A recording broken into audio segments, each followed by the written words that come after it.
Welcome to our webinar on sections 3 and 4 of the Creativity at the Core module number 2. This is developed by CCSESA Region 2, specifically Nancy Silva of the Butte County Office of Education and Heidi Brahms of the Shasta County Office of Education, and the Music Center, specifically me, Keith Weipels, Manager of Professional Development. And I'm here today with... I'm Keith's colleague from the Music Center, Susan Cambig-Tracy. And today we're going to be looking at bringing arts integration to life through ArtSource, and specifically how we can bring Native American legends alive through this. In Module 3 here, in Section 3, we have the goal of exploring how ArtSource units can be resources for arts integration for K through 8 school-wide or district-wide instruction. So before we pull apart all of that and look at what ArtSource is, let's first think about what do we mean by arts integration? Arts integration is probably one of the most exciting, engaging ways of drawing students into deep engagement in their learning. It brings learning to life. It makes it possible for them to find their own meaning, make connections, and see concepts and principles that are similar in subjects that they're studying.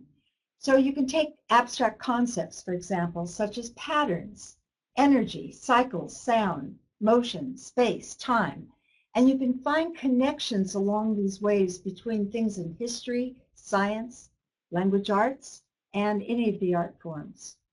Music, dance, theater, literature, and visual arts reflect our culture, points of view, and the period of time in which they're created. So it helps us have a context for what we're studying and seeing what it was like at whatever period we might be focusing on. But more than anything, the arts are different forms of communication. They provide students with a variety of modalities to express themselves and learn with and from. They enable students to express their own thoughts within artistic structures and help them identify with universal human experiences. So now that we have a little bit of a common understanding of arts integration, now let's look at what ArtSource is. ArtSource is an online performing arts resource for educators. It's completely free and it's completely online. And what it does is it brings the arts to life in classrooms. And we're looking primarily at the art forms of dance, music, and theater. There are 69 different ArtSource learning units spread throughout these 3 art forms. And they are all standards-based. One of the great things about ArtSource is that it really pulls from a very rich world of cultures and styles in dance, music, and theater, and integrates different content areas such as English language arts, social studies, history, and science. And one of the very particular things about ArtSource that you won't find with a lot of other online learning units is we explore meaning and learning through what we call universal themes, which we'll touch on in just a little bit. Now, when we go to the ArtSource landing page online, the first thing you're going to find is a short summary of the artist and the historical and cultural background of that artist and the artwork. In this case, the artist is Jerry Keams, who is a Native American storyteller, and the name of this unit is Songs and Stories of My People. Each ArtSource unit has at least one audiovisual resource that's very central to that unit. And in this case, we have a couple of audiovisual resources, a couple videos and actual audio. And here we have a video of Jerry Keams speaking a little bit about herself. So let's hear a little bit about Jerry in her own words. My name is Jerry Keams, and this is my story.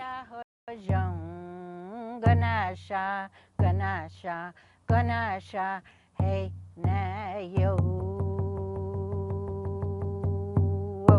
I'm a Native American storyteller from the Navajo tribe. I think as a child I was always fascinated by storytelling. My grandmother was a weaver, and she taught me that stories are very important. In our stories, we're told that we were taught weaving by a Spider Woman.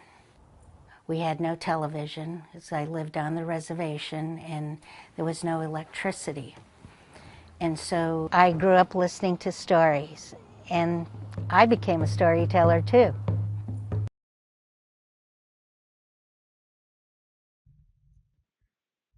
Now we have another video in this unit that is the story of the Quillwork Girl, a traditional Cheyenne legend told by Jerry Keems, and we'll look at this in a minute here.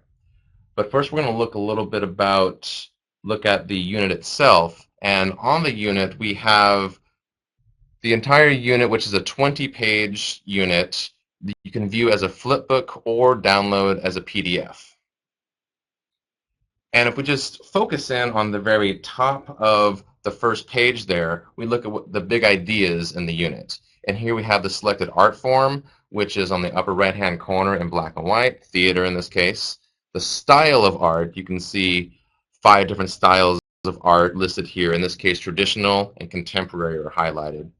The California Visual Performing Arts Framework, and in this case we have all 5 of the strands that relate to this unit. And then the universal themes, of which we have 5, and we're dealing with the themes of transformation, enduring values, and the human family here. And Susan, could you talk a little bit about what a universal theme is? You know, I'm one of the writers of ArtSource, and one of the greatest things that happened was that we were given the time to really do our research and development before we put the actual units together. So we searched the world, literally, and all of educational materials to find the universal themes which were being taught. And we studied them, and finally we selected 5 that we felt were the most important for our uses with ArtSource to tie it in with art forms. And universal themes are really concepts that run throughout culture, that run throughout the human experience. And then each artist adds something of their own creative insight to the collective pool of knowledge from which we all draw. The universal themes that we have selected for ArtSource are transformation, which is a change in the appearance of something, or a change in an event, and your life changes after a particular event. It can be in the character of a person. Growth is a transformation. And also in science, for example, metamorphosis would be part of transformation. Enduring values encompass the standards and principles which are important in life. You know, things like love and friendship, justice, honor, the search for truth. Every culture, every person on the planet has some connection and urge to discover these answers or these experiences. Then freedom and oppression, something which we seem to be struggling with and have from the very beginning of time. It's about the balance of power between individuals, nations, groups of people. And it brings such events into our life as war and peace, master, slave, dictatorship, democracy. So these are all things that run through many cultures that we have to come to terms with and understand at a deeper level. The power of nature, certainly inspirational for all of us. Patterns, designs, colors, mysteries, medicines, and man's relationship to nature, and how different environments are affected by man and the way he treats nature. The human family embraces all that's human. So it includes our emotions, dreams, our work. It's about culture, it's about values, it's about our history. And in this particular unit, we are focusing particularly on transformation, enduring values, the human family, and although it's not mentioned, we're also focusing on the power of nature. And could you speak a little bit about the Visual and Performing Arts Framework, Susan? Yes, I can. I was fortunate to be involved with the framework and the standards from the very beginning. And I was one of the writers for the dance standards and a consultant on the framework for dance. These are principles that run through every art form. That was the big idea was that if all the art forms could find commonalities, then we could teach in a more substantial, supportive, universal way, having the arts not only be individual, but supportive and interactive with each other. So in the framework, we have these components. There's 5 of them. We have artistic perception, and this is about processing, responding to, analyzing different sensory information through our eyes, our ears, our feelings, our touch, and then also the language and the specific skills unique to each art form. Creative expression, very important, that each person has a chance to process things, make sense of them, own them, and then find ways of expressing their point of view, with all points of view being valid. And the historical cultural, again, it's about putting things in context. You have to look at what was going on in the history and that particular culture in order to understand the events or the story that's placed or that arises from that culture. Then we have aesthetic valuing, which is really just the critiquing aspect, the making judgments about works of art, learning enough about what those elements of art are so that you can intelligently find them when you come to an experience in the arts or when you're creating it, and then you have points of discussion. So it's about discussing, analyzing, making contrasts, comparisons, and having aha moments. And finally, the connections, relationships, and applications are our integrated piece. This is the piece that relates to all subjects in life. And there are always connections. There's always, as we said, universal concepts, themes, relationships, and applications to everything that is studied. And the more we can see how they come together and support each other and have different forms in which they show the ideas, we will be more intelligent human beings. And our last category of big ideas in every art source unit are the styles of art. What styles of art do we have here, Susan? Styles of art, we have traditional, and certainly Jerry Keene's unit is focused on the traditional. This involves the beliefs and the customs of a culture, a group of people.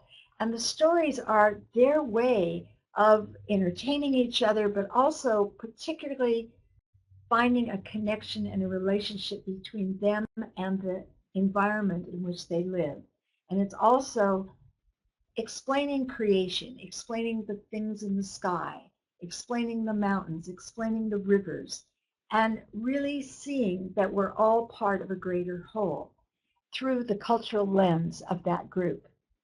Then we have classical arts. These are something in which it takes a more perhaps talented person or a more devoted person in terms of someone that's going to rise to a high level of refinement in an art form.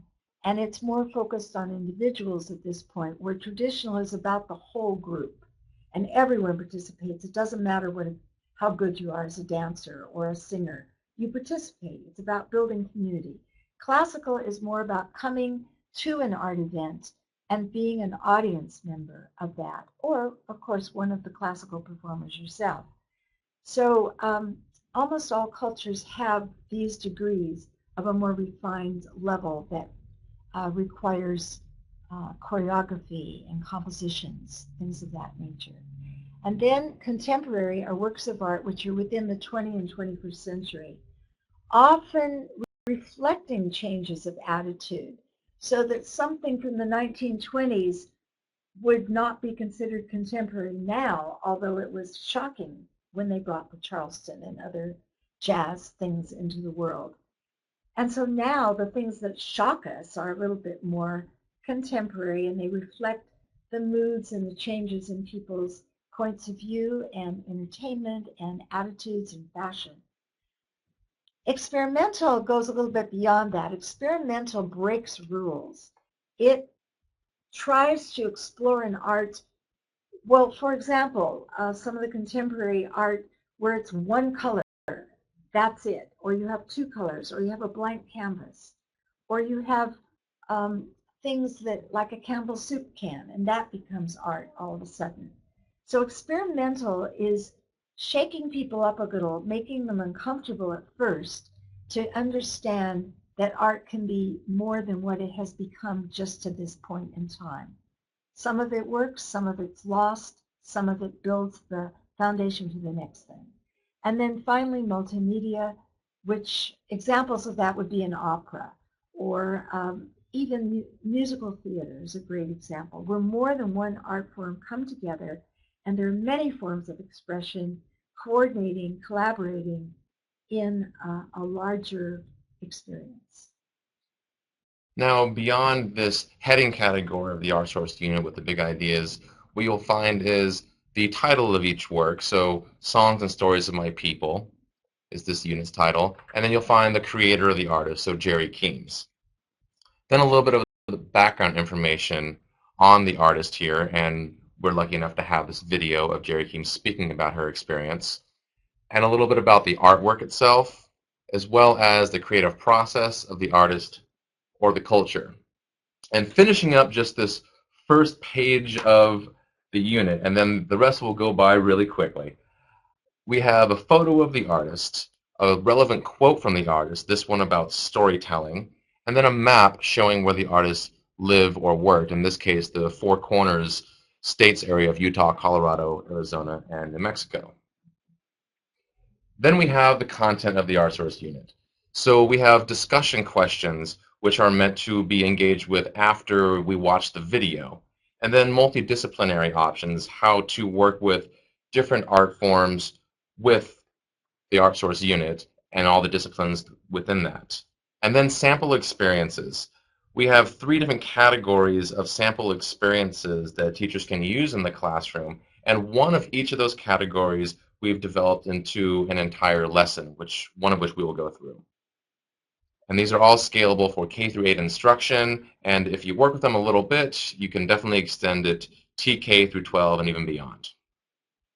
So let's look a little bit at just the beginning of the quill work girl, and then we will engage with some of these questions. Hey Anna, ya hey Anna ho, Yanna ho. Long ago, when the world was young, buffaloes could talk. They say in a village far away there lived a young girl. They called her the quill work girl because she took porcupine quills and she made beautiful things out of them. She used them to sew beautiful patterns in the deerskin clothes of her people. And everyone wanted her to make clothes for them. And they called her the quill work girl. Well, one night the quill work girl had a dream that she had 7 brothers living over 4 big mountains, and every night she had the same dream. Finally, she went to her mother and father, and she told them about her dream. And she said, if I climb those 4 mountains, I know I will find them waiting for me on the other side. I must find my brothers and help them, she said. And the father said, well, this sounds like a special dream, my daughter, but you cannot go alone. Your mother will go with you. So the next day, the mother brought 6 beautiful dogs. They packed food and water, put them on the backs of the dogs, and then the mother, the quill work girl, and the dogs began the great journey. They climbed over the first big mountain, over the second big mountain, and then the quill work girl said, Mother, I must climb the last 2 mountains.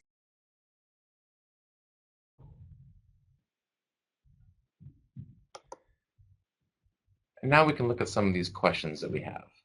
In fact, Keith, let's try this together. What if I ask you one of these questions? Shoot. Okay.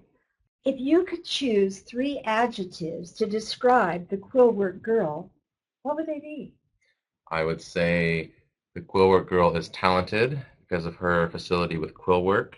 She is visionary because she has this vision or this dream of these brothers in a faraway place.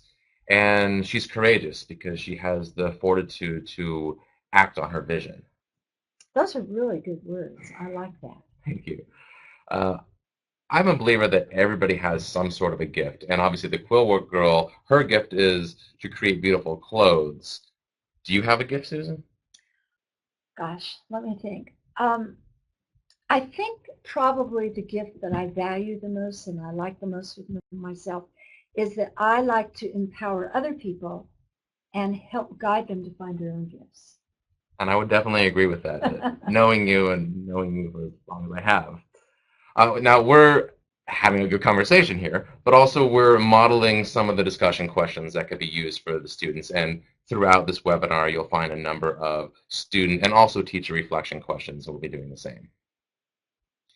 Now, beyond the discussion questions, we have multidisciplinary options. So some different ways to engage with Native American traditional visual arts with the unit, as well as combining this content with another art source unit, so getting a little advanced there, and then connecting to some content areas that might be a little less obvious than your traditional English language arts and social studies connections that you would make with the Quill Work Girl, looking at things like scientific theories and how the quill work girl and its world can relate to geography.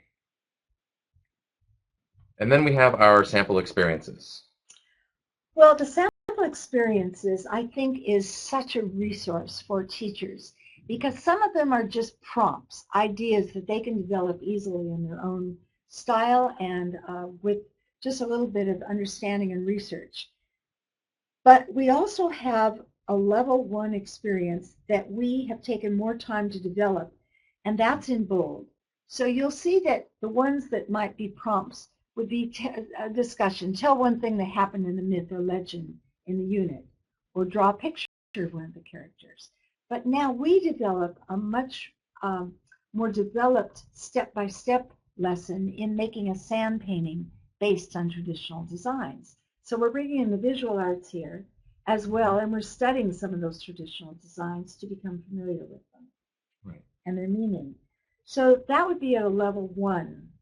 At a level 2, we are going to dramatize a Native American legend, have one person act as a narrator and others pantomime. And we're going to take you through the actual process of doing this in a few moments. But we might do it, we might connect to geography and the geographical locations of the homelands of Native American, or the 4 states, the 4 corners that you talked about. We might read a collection of other types of Native American tales, such as trickster tales, and that's a lot of fun.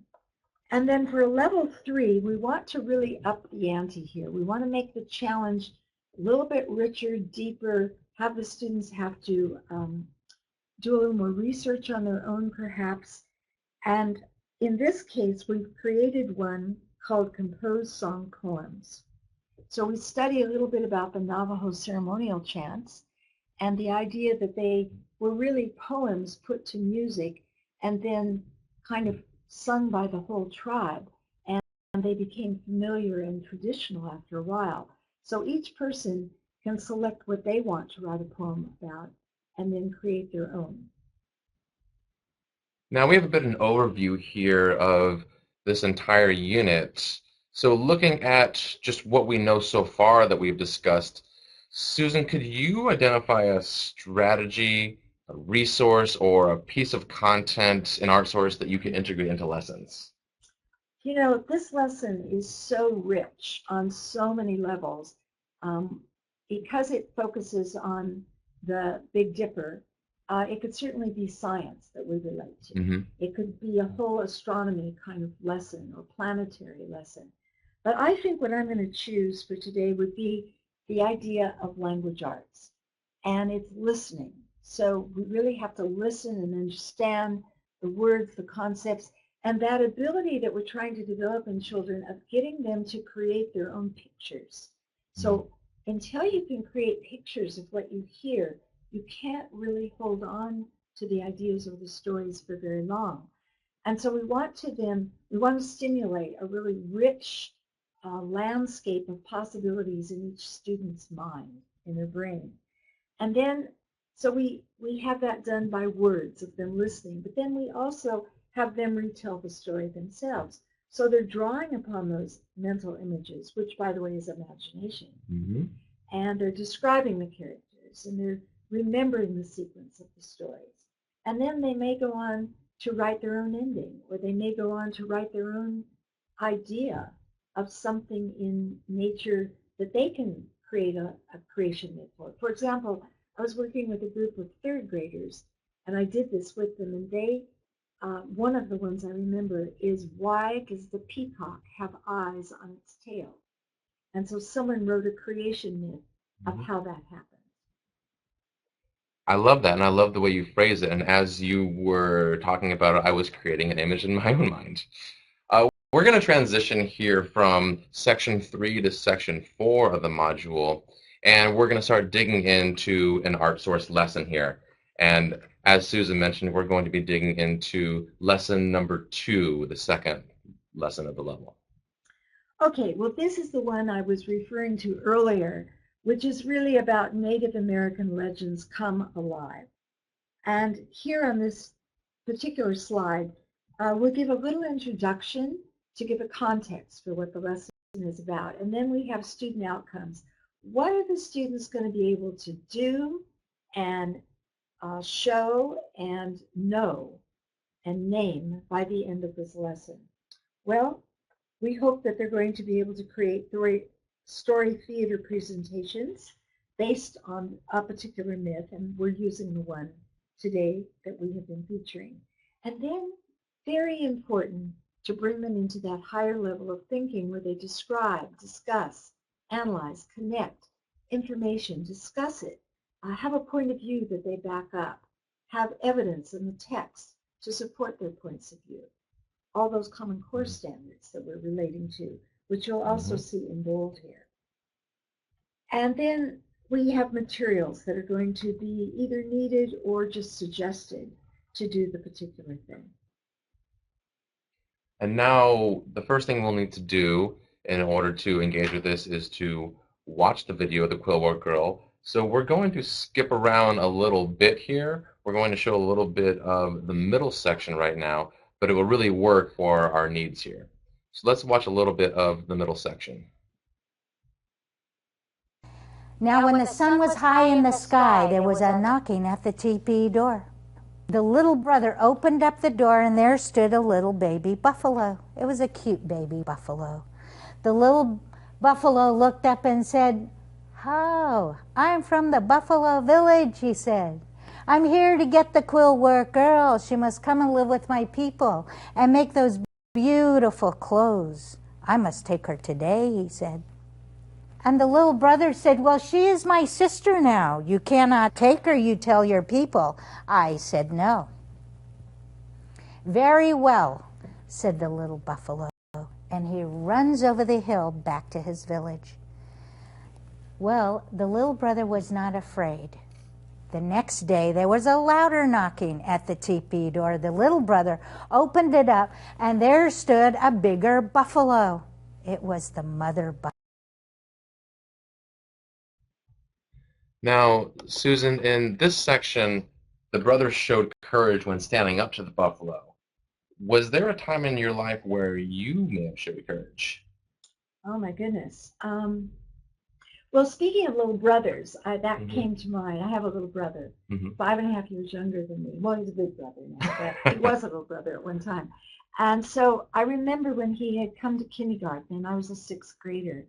And I saw on the playground at recess one time some bully boys who were 2nd graders, I think. And they came over and pushed him down and laughed at him.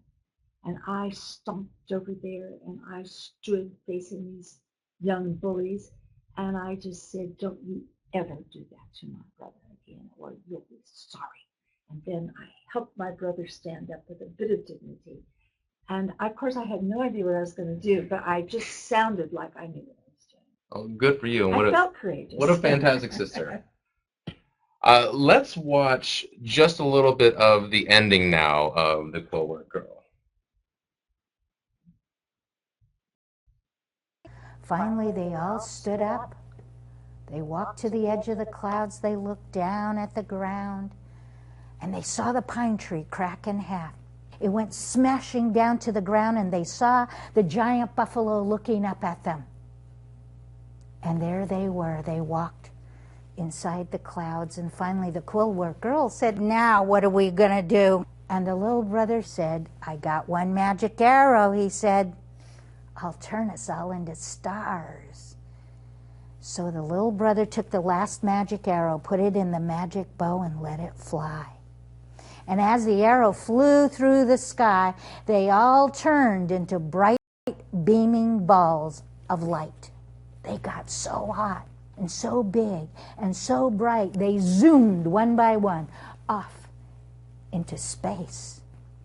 And they landed in the sky as stars called the Big Dipper. And the brightest star up there is the Quillwork girl because of all those beautiful clothes she made.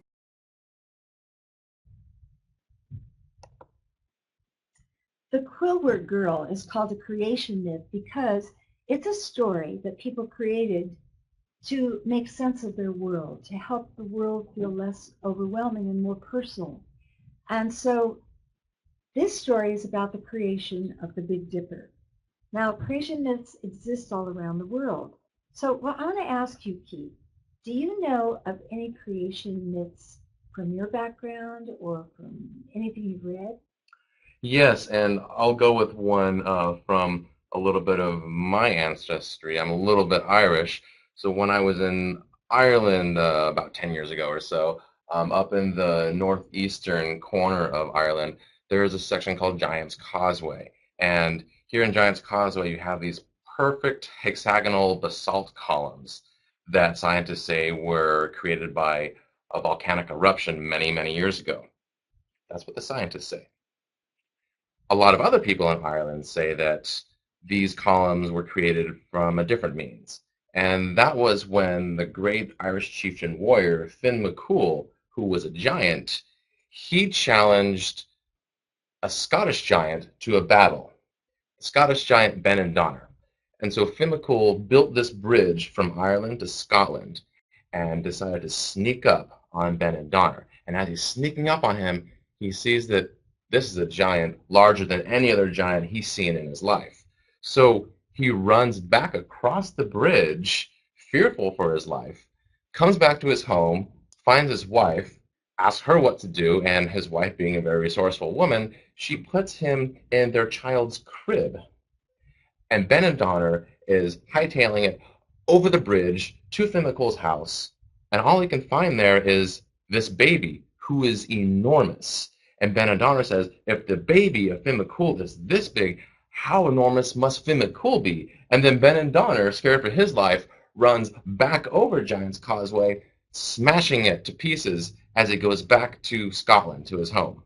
And so here we have these identical hexagonal basalt columns on the tip of Ireland and the corresponding tip of Scotland. And that's the story of Giant's Causeway. And you have a scientific explanation, and you have a human explanation. Yeah, Wow. Choose your own explanation. That is a great story. I love that story. I saw the pictures in my mind. Well, I think that telling stories allows you to feel more comfortable with your surroundings, allows you to feel more a part, that everything is connected to you, as I said earlier. Mm-hmm. Right. So, I think in our progression, it's worth taking a few moments to discuss the sequence of events in the Quillwork Girl and using the 5 W's. So let's just see if we can start to take this story apart and see it through the lens of different aspects. So we're going to start with the 5 W's. Keith, help me on this. Okay. Who do you remember as the characters in the story? There is the Quillwork Girl, her mother, the dogs, her father, and the brothers, especially the little brother that she meets. Wow, I'd totally forgotten about the dogs. Thank you for reminding me about that. 6 dogs. 6 dogs, right. Well, what was the main problem of this story, or the main center theme? And the buffalo. Oh, the because, buffalo. Because the main problem here is that the buffalo, or the Buffalo Nation, they want the quill work girl for themselves because they want her to create beautiful quill work for them, not for the brothers.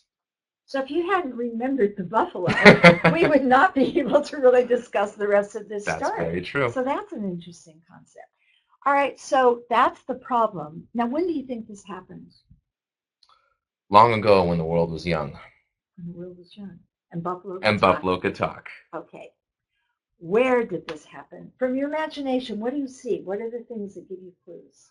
It happened, I'm envisioning a large expanse of land before we were officially the United States of America. And you have a village where the quillwork girl lives, and then you have a giant mountain range which she has to travel over. And then probably in a large valley between a couple of enormous mountains, you have the village where the brothers live. So that's kind of the terrain that I envision. Is there anything else other than Earth and the terrain of Earth that's involved in this story? Yes, they are up in the clouds, and then they are up into the universe as stars. Uh-huh. Good. Well, why do you think they even made up this story? Was it just for entertainment, or do you think it had another purpose? Well, I think on the surface, we're talking about a creation myth. So this is uh, a rendering of a story of how the Big Dipper was created. But I think at its core, it's a story about courage and having the conviction to follow through with your dreams. Thank you. Now, when we get all this basic information in the beginning, the next thing is that we really want to divide the story into 3 parts in a way similar to how we showed you the 3 sections or pieces of the 3 sections from the story. So we want to know what the beginning of the story is. And then we will ask the students to describe the things that they think of in the beginning. We could even do a storyboard where they draw pictures and we show all the parts of the beginning. Same with the middle, and then same with the end, and let them determine where they think the beginning bleeds into the middle and where the middle bleeds into the end. And then each person's interpretation. I like the storyboard, which is also an extension on this lesson. Right. So we've demonstrated how to use the 5 W's to outline the scenes, and then identifying the main characters, which we've talked about. 3 words to describe the personalities or characteristics of those characters, which we model a little bit for you. As Susan mentioned, looking at the locales, beginning, middle, end, which we also showed a little bit at the beginning, a little bit of the middle, and a little bit of the end of the story here. So we have a clear idea of pieces of those sections. And students are encouraged to retell the story in their own words, not to memorize sections of the story, but words that they can find within their own vocabulary to convey the ideas that they're talking about to others in the class. And then the others in the class can build on this, so it becomes like a really wonderful collaboration.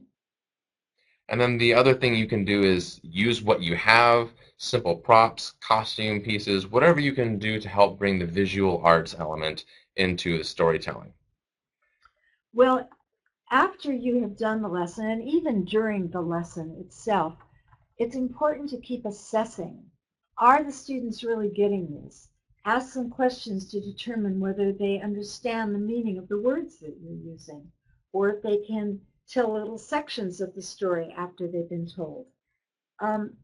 We have on our ArtSource unit several pieces at the end of the lesson which actually help you find ways of connecting. And those things are describing and discussing and analyzing. For example, write a description of your favorite character in the story. Well, you couldn't do that if you hadn't really been able to understand or even see the picture of that character in your mind. And then maybe why you like this. Or in the creative process where maybe you've had different groups within the class dramatize the story, or you've had different narrators tell while others pantomime the story.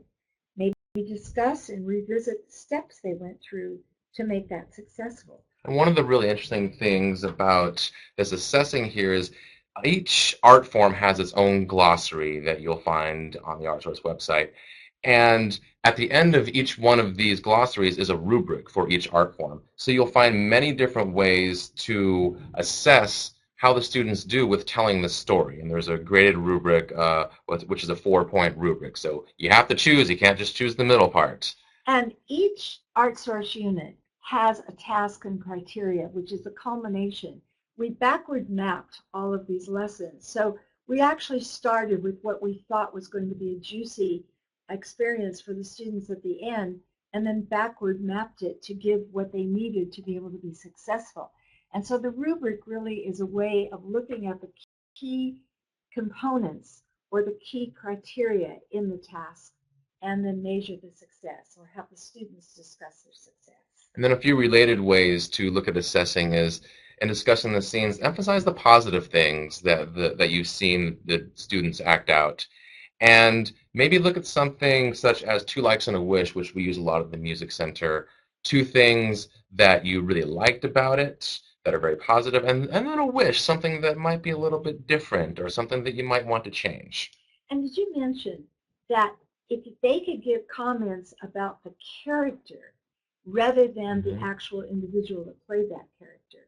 And hopefully there'll be many people playing the same character throughout the story, Right. changing parts. But I think that makes it easier if, well, the little brother character might have been a little clearer when he pulled his bow and arrow with the action part, for example. Right. So all of this leads me to think we're talking about storytelling here in so many ways about storytelling. Students telling stories and us telling stories, Jerry telling stories. Susan, what do you think are the characteristics of a good storyteller? Well, Keith, you surprised me by your storytelling skills, and so I think I'm just going to use you as an example. Okay. First of all, I think that it helps if the storyteller has clear images in their own mind.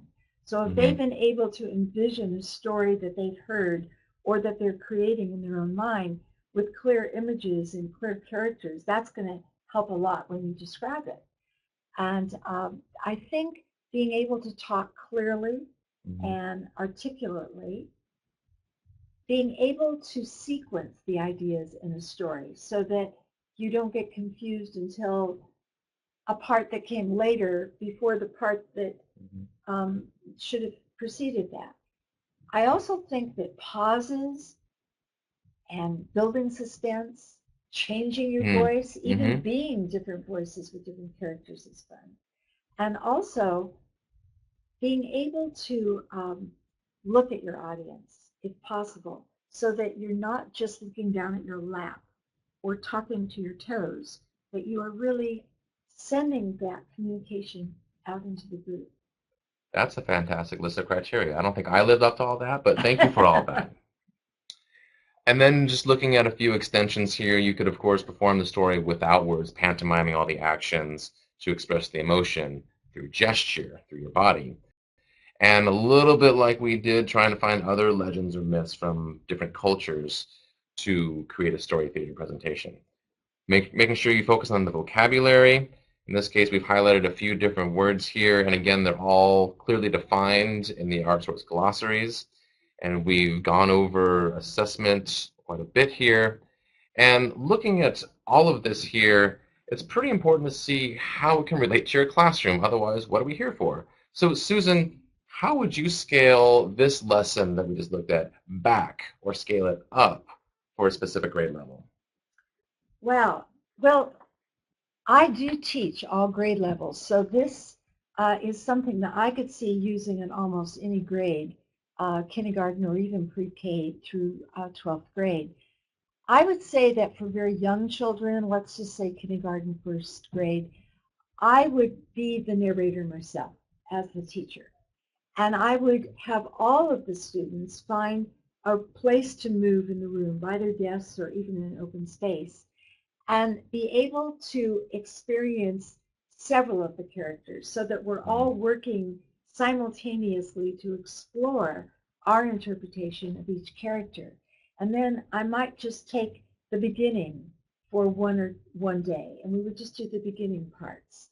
And maybe we even repeat that, and then adding sections of it rather than trying to do the whole story in one session.